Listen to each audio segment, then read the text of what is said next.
E aí, pessoal, como é que tá essa força? Tudo bem? Aqui é o professor Ivo Lavô. Estamos à frente da disciplina Docência, Metodologia e Didática no ensino superior, no curso de especialização em Docência, Didática e Metodologias Ativas do ensino superior. Sejam todos muito bem-vindos. Quero me apresentar um pouco mais para quem ainda não me conhece. Hoje é a aula número 1. Eu sou formado em Pedagogia, especialista em Metodologia de Ensino e também mestre em Sistemas Agroindustriais pela Universidade Federal de Campina Grande, na Paraíba.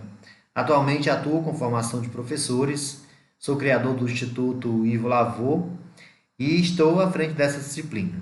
Normalmente eu trabalho com coordenadores de escola, professores, tanto da educação básica quanto da educação superior. Tenho mergulhado na ciência da didática, né, como forma de compreender melhor o que é essa prática educativa, o que é o fazer pedagógico, e possa assim contribuir com os agentes que atuam nesses espaços, a saber, os docentes.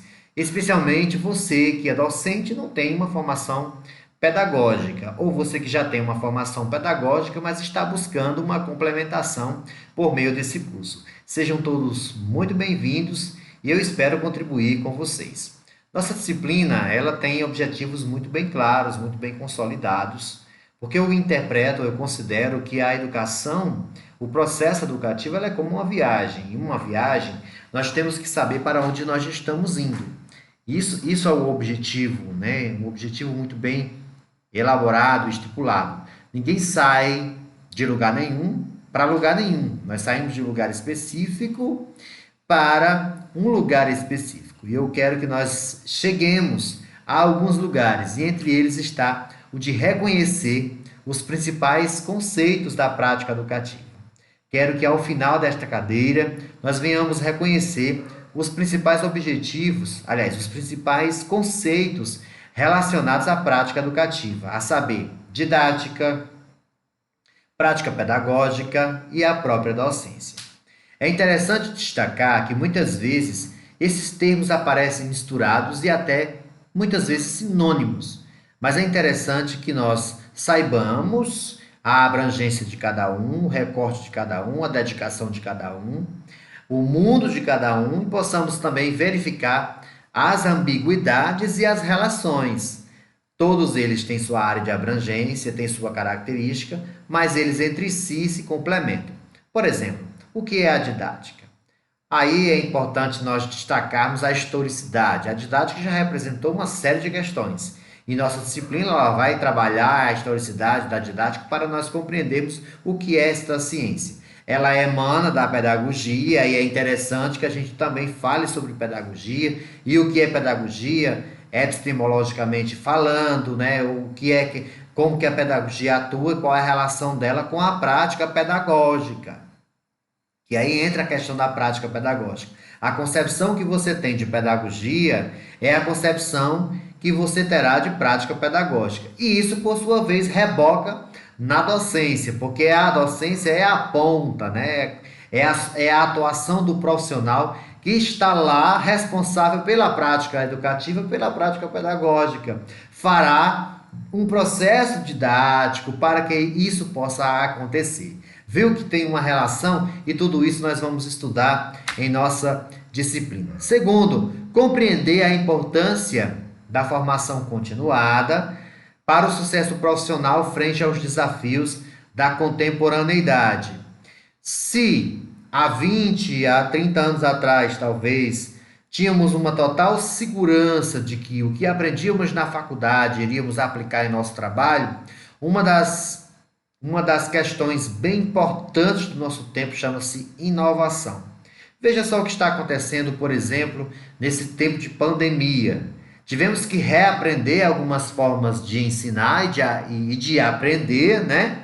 Tivemos que adotar as TICs e aprender a mediar as tecnologias de informação e comunicação. Tudo isso tem sido bem pertinente na atualidade. Então é interessante a gente pensar como profissional da docência que essa importância ela se ressalta, ela se sobressalta, porque apesar de você ter o conhecimento do conteúdo, é interessante também, é imprescindível, é intrínseco que você saiba também o conhecimento pedagógico do conteúdo.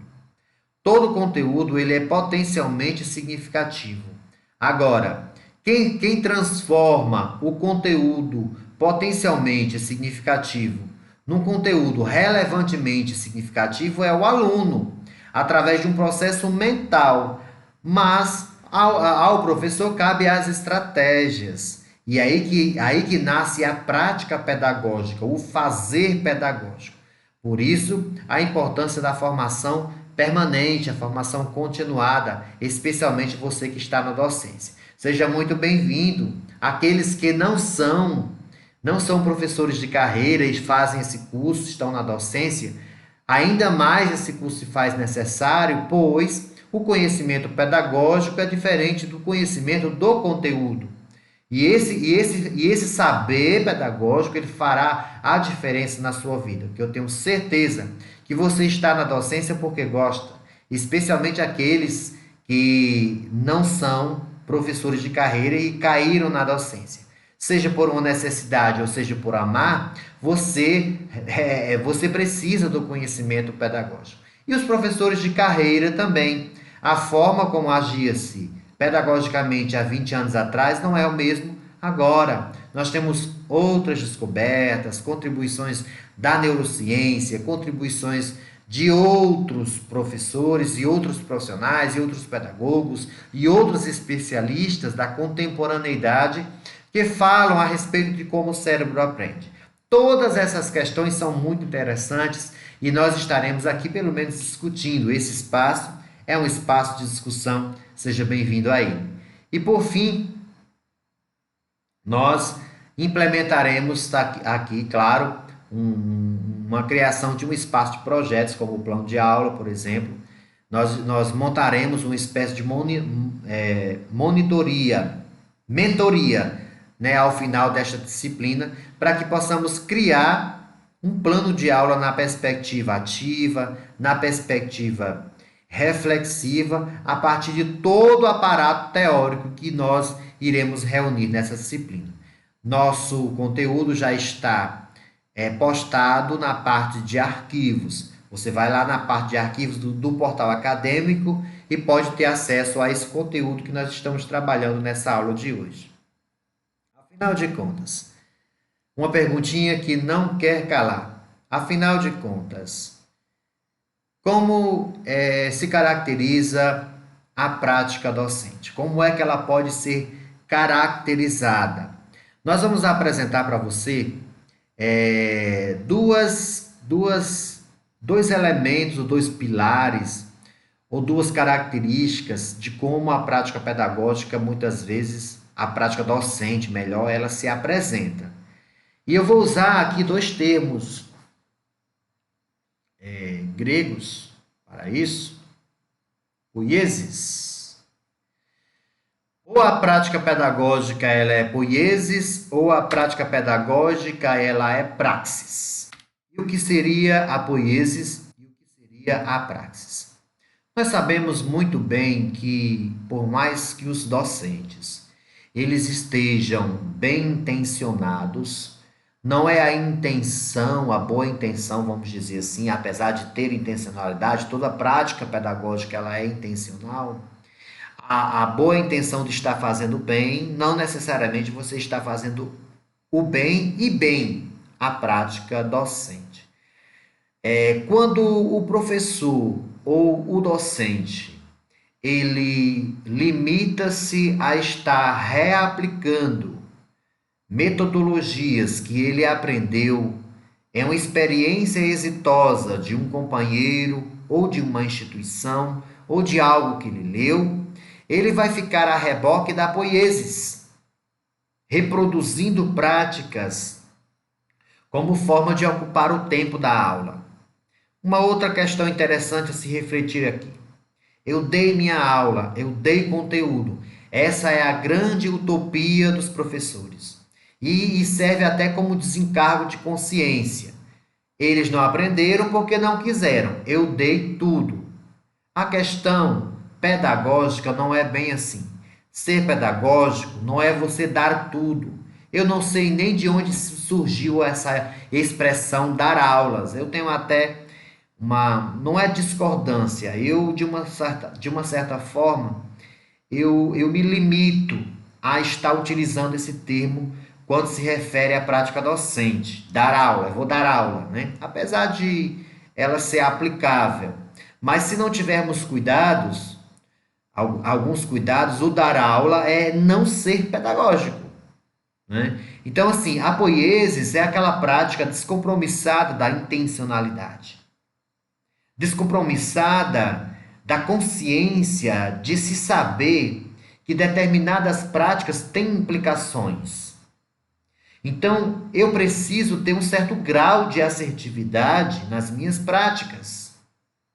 Eu não vou dizer, eu não tenho uma visão positivista da realidade em pensar que práticas X implicam em comportamentos Y. Não é bem por aí. Agora, com base em experiências anteriores, com bases, inclusive em padrões de outros espaços educativos, nós podemos perceber que determinadas posturas nossas, elas implicam em aprendizagens. Eu vou citar, por exemplo, uma prática pedagógica de um outro ambiente, que não é o ambiente escolar, que ela é muito eficaz, chega até a ser agressiva, que é a da propaganda. A propaganda é uma prática pedagógica bem eficaz. É tanto que ela gera não só conhecimento sobre determinados produtos, como ela gera comportamento, o comportamento do consumismo. Por que será que muitas vezes a nossa prática não tem as mesmas repercussões? Porque estamos com tantas dificuldades de mediar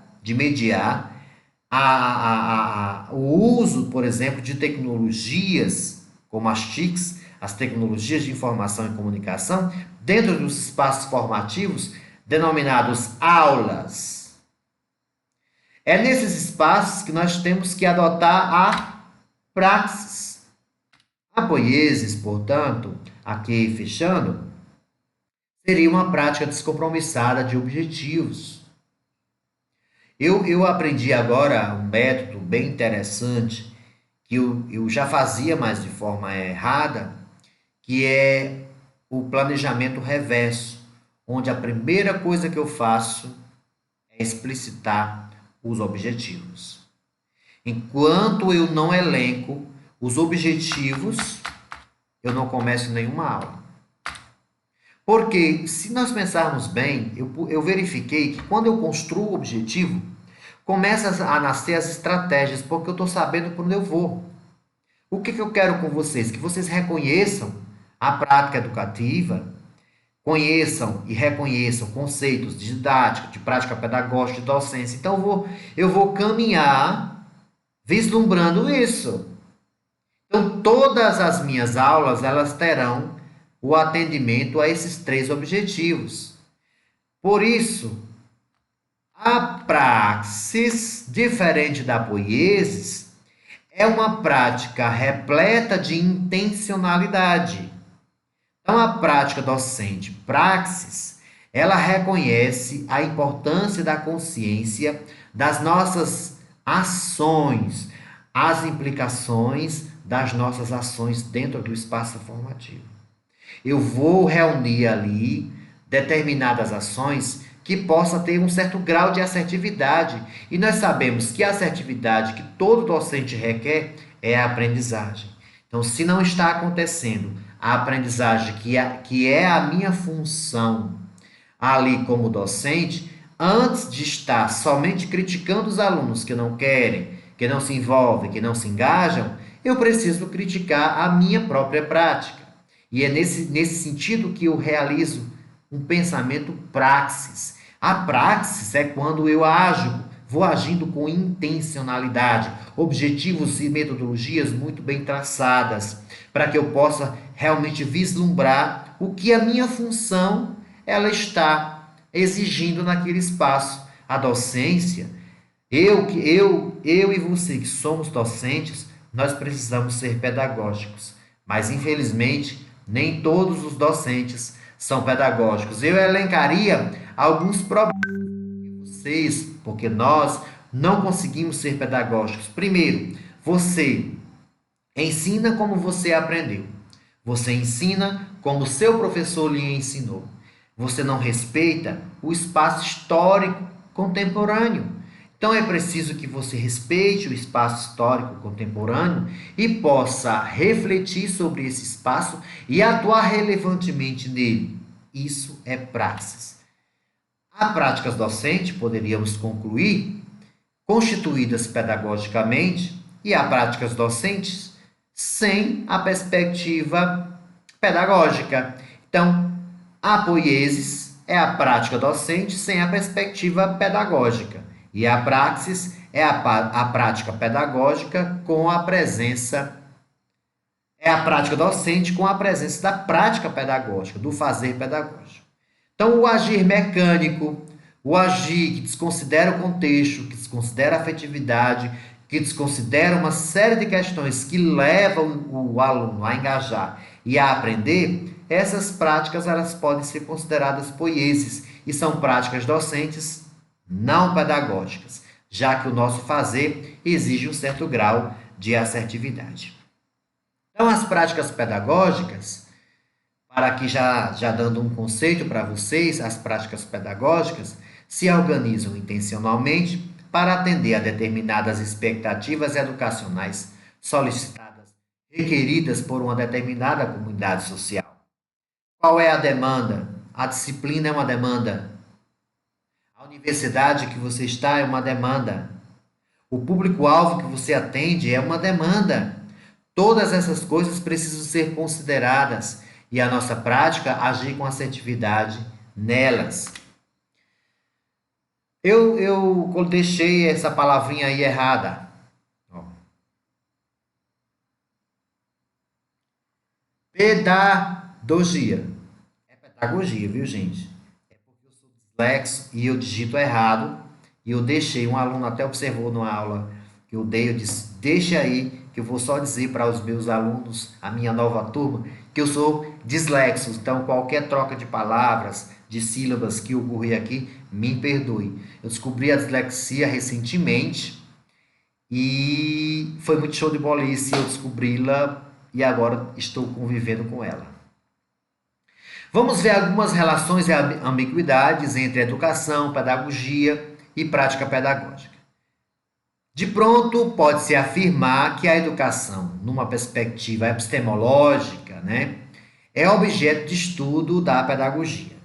Então, a pedagogia estuda a educação, enquanto, numa perspectiva ontológica, a educação ela é um conjunto de práticas sociais que atuam e influenciam a vida dos sujeitos de modo amplo, difuso e imprevisível. A educação é humana. A educação está em toda parte, porque em todo lugar tem alguém ensinando a outrem. E a educação, quando a gente pensa em educação no seu sentido amplo, ela se dá de maneira informal, ela se dá de maneira formal, não formal, tá certo? No sentido amplo, a educação, ela é uma prática social humana.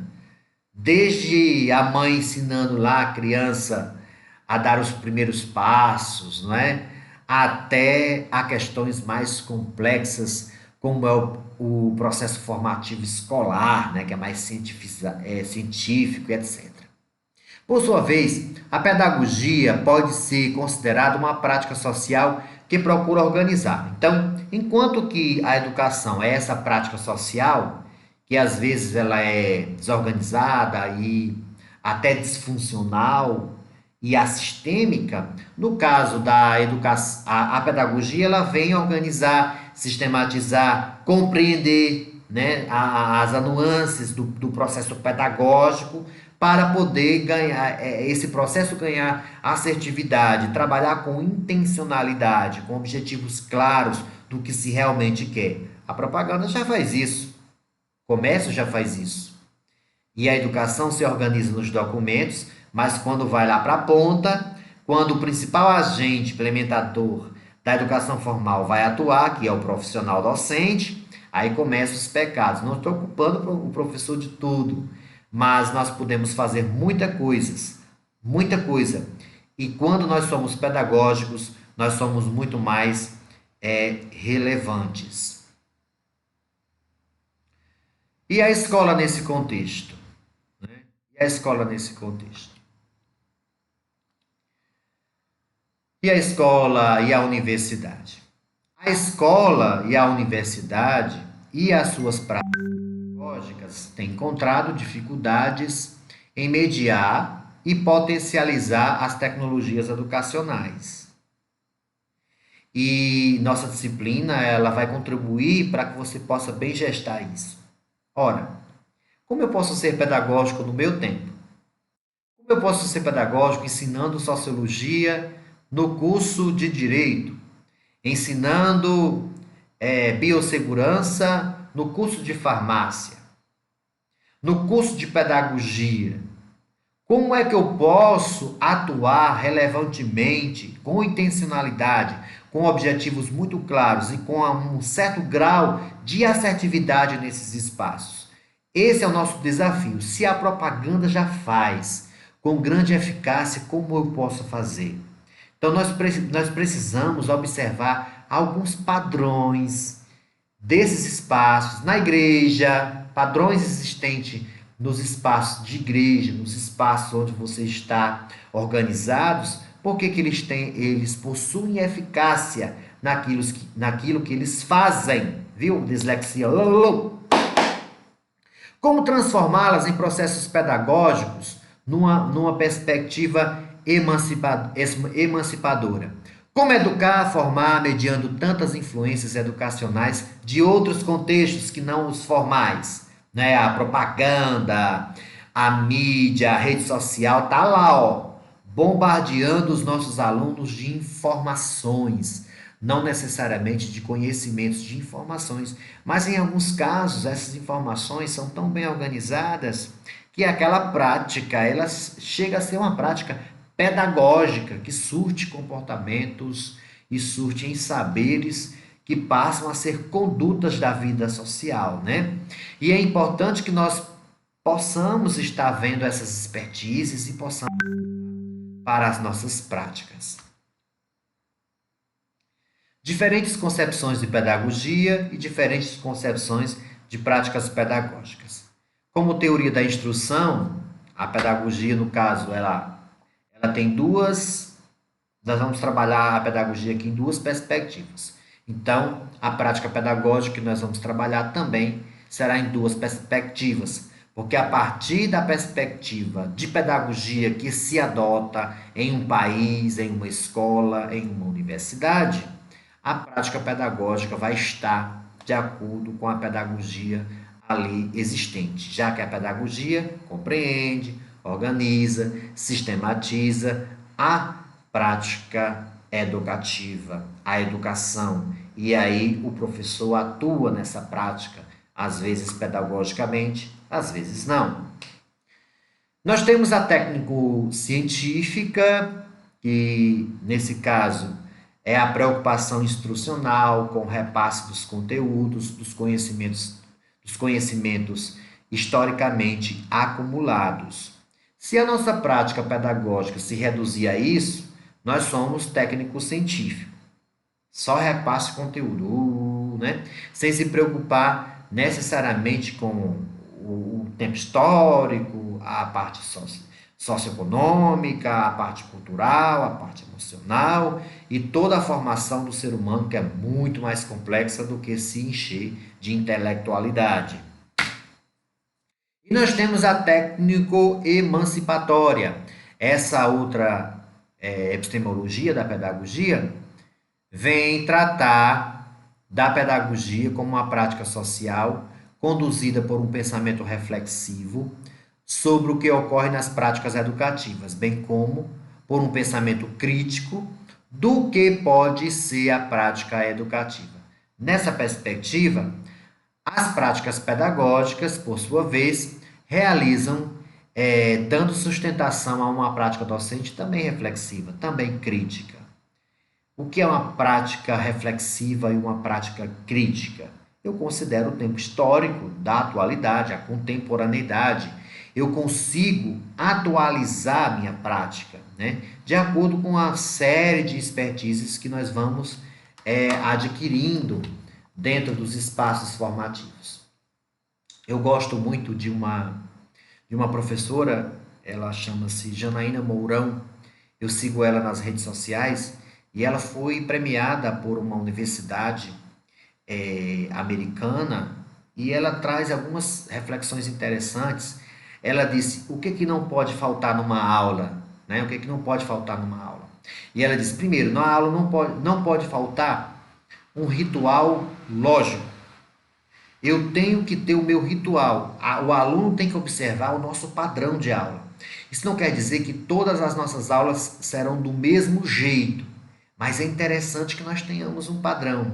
Segundo, nós temos que ter regras muito claras. O aluno, essa vibe de que as pessoas não gostam de regras, isso é uma crença, gente. As pessoas gostam de regras, sim, elas gostam até para quebrar. Então, o aluno precisa saber da sua reflexão filosófica, do seu embasamento, se você é um cara é, é, que você adota, por exemplo, uma perspectiva filosófica voltada à autonomia. Deixe isso claro para o seu aluno. Regras de conduta, né? Sobre ouvir, sobre falar. Dentro do espaço de aula, é interessante que você estabeleça essas regras. E aí você vai utilizando metodologias diversas para estar falando sobre isso, não é só expondo, né? Você age dessa forma também. Escute o aluno, como é que você quer impor uma regra se você não tem um comportamento? Esse lance da postura fala muito alto, né? Eu tenho obtido muitos sucessos com os meus alunos na postura do ouvinte. Eu ouvi o aluno, a gente escuta a reclamação, melhora muito significativamente a nossa relação com os nossos alunos. Então, assim, se você vai adotar, por exemplo, as inteligências múltiplas como interpretação para a prática, esse tipo de coisa, deixe a sua postura filosófica clara, né? Regras, ordens muito claras. Segundo é a harmonia, né? A harmonia da sala. Terceiro é o foco. Foco em aula é top das galáxias. E a gente tem muito nas nossas aulas aquele aluno que faz perguntinha, sem ser mal educado. Às vezes você está falando sobre o trânsito de São Paulo, ele vai perguntar sobre os periquitos, não sei da onde, desconexo. E aí você dominando o assunto e vaidoso, começa a responder essas perguntas e a sua aula vira uma bagunça. Sem ser mal educado, controle e tenha foco. Não fuja do conteúdo. Começo, meio e fim, objetivos muito bem estabelecidos. Gente, nossa viagem é assim. Nós vamos de carro. Nesse ambiente aqui faz frio, eu uso coberta. Nesse ambiente aqui faz sol, então eu tiro a roupa. Entendeu? Coisas assim claras. O aluno gosta disso, ele já observa aqueles padrões. Quinto, a questão da intuição. Seja um cara intuitivo, comece a perceber o aspecto emocional, uma série de questões do seu aluno. Ganchos. Começar as suas aulas com ganchos, com perguntas, com poesias, com músicas, coisas que toquem o conteúdo. Entendeu? É interessante demais você começar as aulas com perguntas e ter um assunto só. Quando você aprofunda, dá um monte de conteúdo para o aluno, você enfada. Então, exauste, esgote os conceitos de forma genérica, para que depois ele se apaixone pelo conteúdo e ele possa ganhar amor por aquilo e ele se aprofunde nas especificidades. E claro, nunca esquecer da imaginação, né? Saber que o saber científico é apenas uma posição. não é uma verdade absoluta. Deixe a imaginação fluir. Isso é de suma importância. Quais são as implicações? As implicações da prática educativa crítico-emancipatória, né? São muitas implicações. Uma delas é a autonomia, né, do seu discente, entre outras questões. Quais são as resultantes e as implicações de outras teorias que não a crítico-emancipatória, como, por exemplo, a pedagogia crítico-científica, meramente crítico-científica? Eu não estou dizendo que você não tenha que dar conteúdos. Pelo amor de Deus, eu nunca diria isso. Adoro conteúdo, acho que o próprio conteúdo ele é emancipador. Como diria Saviani, o próprio conteúdo ele é político. Porque imagine uma pessoa que não sabe português e outra que sabe português. A reivindicação política é mais legítima de quem? E português não é conteúdo? Então, assim, é importante o conteúdo, claro, agora isso não pode ser o único foco. É importante a gente também adotar a perspectiva crítico-emancipatória. Deixar a aula fluir e pensar na vida muito mais ampla do que aquela racional e de conteúdos. A pedagogia do nosso sistema de ensino. Você já pensou? Qual é a pedagogia da sua universidade? Qual é a sua pedagogia? Crítico-emancipatória? Hum? Ou é uma pedagogia apenas científica, teórico-científica? Pense um pouco. Bem, pessoal, frente aos tipos de pedagogia existentes, começa a nascer racionalidades. E nós temos a racionalidade técnico-científica, que emana da pedagogia técnico-científica, consequentemente, a prática pedagógica técnico-científica. Essa racionalidade, essa concepção, parte de uma visão mecânica, apenas de transferência de conhecimento. Isso está muito presente em nossas práticas ainda. Nós temos esse ranço porque foi a forma como nós aprendemos. E eu tenho até um instrumento para a gente aferir, né, esse tipo de ranço. Quando nossas aulas são demonstrativas, a gente adora demonstrar e falar de conceitos. É importante falar de conceitos, sim, mas pare de demonstrar sempre. Não é? Faça perguntas para você descobrir do aluno o conhecimento prévio. Se essa aula aqui fosse presencial, eu estaria fazendo pergunta para vocês. Estou aqui inquieto, até falando alto, porque é uma aula gravada. Mas, gente, nós temos essa mania de demonstrar, né? Citar e demonstrar.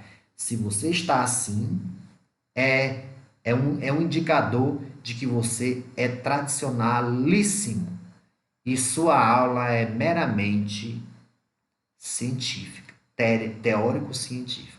Não que nós não façamos isso, pelo amor de Deus, continue fazendo.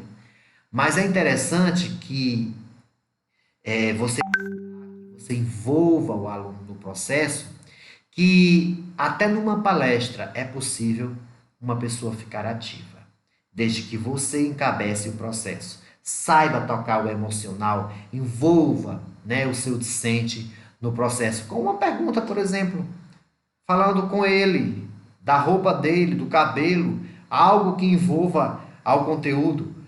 Isso vai fazer com que o aluno crie um engajamento. O que são práticas pedagógicas, afinal? As práticas pedagógicas se organizam intencionalmente para atender a determinadas expectativas e demandas. E por que será que nós temos a sensação de que a educação é uma bolha, que a nossa prática é uma bolha, ela é tão desconectada da vida que ninguém faz uma pergunta sobre a nossa aula? A nossa aula foi super demonstrada e aquele cri-cri dentro de sala. Pessoal, o que é que vocês entenderam? Cri, cri, cri, cri.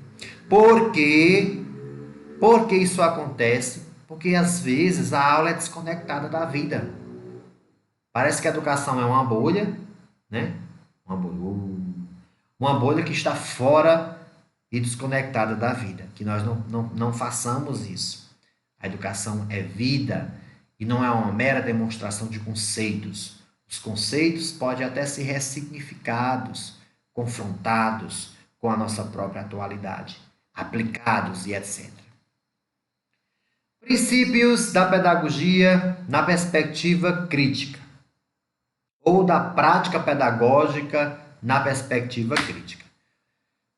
Nós temos a racionalidade pedagógica crítico-emancipatória, que nasce, daí, que é na e para a praxis. Nesse caso, conscientes de seu papel na formação e na transformação da realidade. A nossa prática precisa ser intencional no sentido de transformar a realidade do nosso discente e a vida daquela sociedade no qual nós estamos inseridos. O primeiro princípio, esse aqui, princípios da prática pedagógica na perspectiva crítica, é esse aqui. As práticas pedagógicas organizam-se em torno da intencionalidade. Ponto final. Então, o que é ser pedagógico? Eu, em primeiro lugar, ser intencional. Objetivos muito bem claros.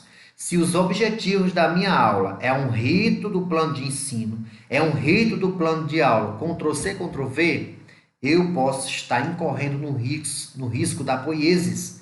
Minha prática pode não estar sendo pedagógica. Segundo, as práticas pedagógicas caminham por entre resistências e desistências. Por mais que nós tenhamos objetivos muito bem traçados, por mais que nós saibamos onde nós queremos chegar, por mais que nós já tenhamos escolhido as nossas metodologias, há coisas que a gente vai ter que excluir. Há coisas que a gente vai ter que desistir. Não adianta você fazer chantagem para a sua turma. Eu passei a noite em claro preparando essa aula e vocês não gostaram, minha gente. Preste atenção, me amem, me adorem. Isso não adianta. Não é uma estratégia. Não estou dizendo que toda aula que não tem engajamento, ela não é pedagógica. Não estou dizendo isso. Agora, se não houver o engajamento, se não houver a presença e o pertencimento dos seus discentes, repense primeiro sobre sua prática, para depois você recair numa intervenção sobre os seus estudantes. Nossa prática pedagógica precisa ter tanto resistências quanto desistências. Caminhar numa perspectiva dialética, pulsional e totalizante. E 3, as práticas pedagógicas trabalham com historicidade. Eu olho a história e tenho dela uma referência. E na historicidade, a minha referência não é para reaplicar. A minha referência é para que eu possa refletir criticamente sobre a atualidade. Implicam em tomadas de decisões, de posições e se transformam constantemente de acordo com as contradições. Beleza? Considerações finais. Quero agradecer demais a quem se permitiu estar comigo. Como prática social, a pedagogia ela tem essa dinâmica de dentro e essa dinâmica de fora. 2. Acredita-se, pois, na necessidade de direcionamento, de sentido, a partir do coletivo, não apenas na minha decisão unilateral. Eu sou a favor do professor que desiste de seu plano de aula quando ele tem um primeiro contato com a sua turma. E ele pode refazer o seu plano e ter um novo direcionamento. Eu sou coordenador de curso e às vezes eu peço para os professores refazerem o plano de ensino de disciplina. Eu noto que alguns fazem cara feia e pensam assim, mas que coordenador chato, me pedindo isso de novo. Por exemplo, nós tivemos uma grande mudança agora, que nós estamos dando aula à distância. Já pensou o mesmo plano de ensino que eu tinha, que norteava a minha aula presencial, ser o meu plano agora das aulas à distância? Impossível. A metodologia é outra, os recursos são outros, as plataformas digitais são outras, os espaços que nós estamos atuando são nas plataformas e não de forma presencial. Precisávamos repensar e restabelecer os objetivos, entre outras questões. Então, educação essa prática social maior. A prática educativa já é uma certa sistematização desse processo educativo. A prática pedagógica é a execução da prática educativa e a prática docência ou a docência é, na realidade, a busca implementar a prática pedagógica, porque ser docente, apesar de alguns docentes não serem pedagógicos, mas sermos docentes implicam em sermos pedagógicos. Deveria ser assim. Então eu agradeço demais e a luz se multiplica a cada vez que ela é compartilhada. Gratidão a todos.